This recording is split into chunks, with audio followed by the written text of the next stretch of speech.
Hiya, this is rare, isn't it? 3 wins on the bounce for Manchester United. 4th in the league table at the time of me doing this, although that is likely to change. And the mood's lifted. Less than a month ago, most Manchester United fans, like 70%, didn't think things were going to work out with Ruben Amorim. I suspect those figures would be very different now. It's only form, but it's really encouraging. It's been a big week this, so to beat Liverpool and then Brighton team who've won 6 out of the last 7 games against Manchester United is a really, really encouraging. I've just seen Ruben Amorim's post-match, and he's obviously very pleased, but he doesn't get too carried away. And Brighton's coach said the difference between Manchester United now and when they last played, United were more intense, much more compact defending forward, with much more quality further forward. The money was well invested, and I think we can see that with our own eyes, because the most influential players for Manchester United were Matheus Cunha and Bryan Mbeumo. It was the first time today that the 4 main summer signings have all started together, with Šeško and Lammens. And yeah, things feel pretty decent, don't they? We had the new United We Standout. We only get to sell it at 1 home game, and thanks to everyone who brought it. You can download the digital edition from Midnight UK. It's exactly the same as the printed, but you read it on an iPad or a phone, and that can work out as cheap as £1.99 per month if you do the quarterly reoccurring, so it's not even expensive. I know the amount of work that goes into that. So ratings from United 4, Brighton 2. Sounds convincing. That didn't feel it the last few minutes when Brighton, I think their sub Watson looked fantastic, 19 years old. Brighton have got some top players and they're a good team. So I think United should be as happy about that as they were beating him in that FA Cup semi-final a couple of years ago. I remember covering that and being in the tunnel area after the game and speaking to a few of the United coaches who were like, this Brighton team are really, really good. And we can see from the individual skill of some of their players today that are good. So Lammens 7. I just had a message from Paul, the old secretary at Royal Antwerp, and he said, I told you he was good. So it's still early for Lammens, but I think we can see he's better in the air, in the box, than Anana or Bayindir. He was beaten by Danny Welbeck's sublime free kick, and he was busy against a team who had 17 shots, although only 5 were on target and 50% of the possession. But hugely encouraging start for the young Belgium. Euro 7 was actually the weaker of the back, central 3 in the first half, but much steadier in the second. I wouldn't say he's having a wobble, but I think he's had a month where he's not been selected as an automatic starter. And this is just growing and progressing for him. I know that people inside the club feel he's got to be more aggressive.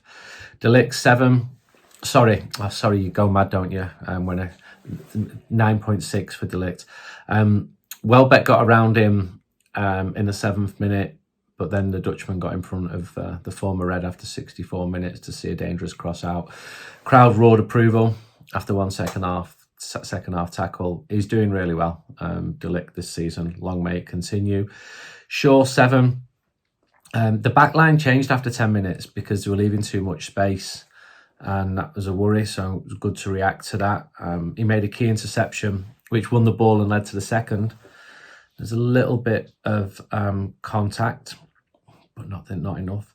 Came off after 64 minutes. It looked like a slight injury. I hope it is only that. It's been good to see him getting better most weeks and playing all the time. Ahmad 7, trust me, everyone's not going to get a 7 today. Went down following a challenge after 15 and appealed for a penalty, as did the crowd, as did Ruben Amorim. The referee didn't, VAR didn't. It looked like a penalty when I saw it. I don't like to go in hard on referees because I think they've got a hard enough job as it is. I was actually in Budapest when Anthony Taylor was rounded on by pricks who support Roma, and I thought that was way beyond the pale. He was with his family, but I don't think he had a good game today. He's obviously one of the best referees around. Fortunately, it wasn't costly because United won. He tried to slip a ball across. We're still talking about Amade after 49 minutes. He's becoming an important player for Manchester United, settled as well. There was times last season when that wasn't the case. Casemiro didn't get 7. Casemiro gets 8. He does his hour, then he goes off, often with a booking to his name. It wasn't the case today. He got applause instead today. He stretched to shoot into the side netting after 21. He assisted Cunha really smartly after 23. He shot for the second, which went in after an awful deflection, but he got the goal. And he's doing well, isn't he? Better than Baleba today. Well done, Casemiro. Fernandes, 7. Honestly, everyone else is not just getting a 7. His first minute header went wide after, in his 300th Manchester United game. He turned, he set up Cunha after 41, but a good reaction save after 48 and set up Bryan Mbeumo after 70. Lovely break on 89, which, to be fair, James Milner, age 71, read well. Dalot, 6, was on the left today when he prefers right, so some mitigation there. I thought he defended better today. He hasn't scored since United's last win at Brighton in May 24. He came no closer today with a 38th minute shot, which landed in Sheffield. I'm going to come to the main men. I obviously appreciate, and we appreciate, the support of people who help us do these. Winter's coming, obviously, you can see. And if you've got to stay warm, just get a heat pump, basically. There's massive government grants to make Britain more efficient energy-wise, and there are Manchester companies like Improve Easy who are fitting them. You get a £7,500 government grant, and also we've got £700 extra off that by quoting the following code. Brighton used to average less than 6,000 as recently as 2008. Let me just finish the code. They couldn't even sell out an athletics track with 2 bus stops on the side. Okay, you quote that, you should be sweet. All the details are in here. Please support the people who support us. The thing with heat pumps, right, because I know that you want more information on them, is that you'll save money, you save energy, you get lower running costs, up to 290 quid a year, and they're 3 to 5 times more efficient than a boiler. Future-proof your home by buying a heat pump, which has a lifespan of 20 to 25 years. It's the future of UK heating. Bryan Mbeumo, back on him rather than pumps of heat. Top class again. Another who looked like he'd been fouled, and the crowd appealed for a penalty. That one wasn't. He troubled Brighton's defence. He had his first time touch is fantastic. He's like Berbatov at times. His work rate is too. He put the ball in the Stretford end goal after 61 to make it 3-0 after a Šeško pass. Got the 4th in those final 10 minutes. Amorim said he's a working machine, which is obviously better than a machine which doesn't work. He gets 9. Šeško, 7. Quiet first half compared to those around him, but he works really hard. He sliced a shot wide after 44 and also shot straight at Verbruggen. Really good, smart touch in the run-up to the 3rd. He got a yellow card as well because Casemiro didn't, so he just tried to help his teammate out there. Doing all right. You know, I'm not saying he's prolific yet, but he's doing all right. Cunha, 8, 8.5. Played on the left of Šeško and shot into the side netting from a tight angle after 3 minutes. Lovely skill to free himself to shoot after 15 minutes on a very, very, very rare Saturday home game at Old Trafford.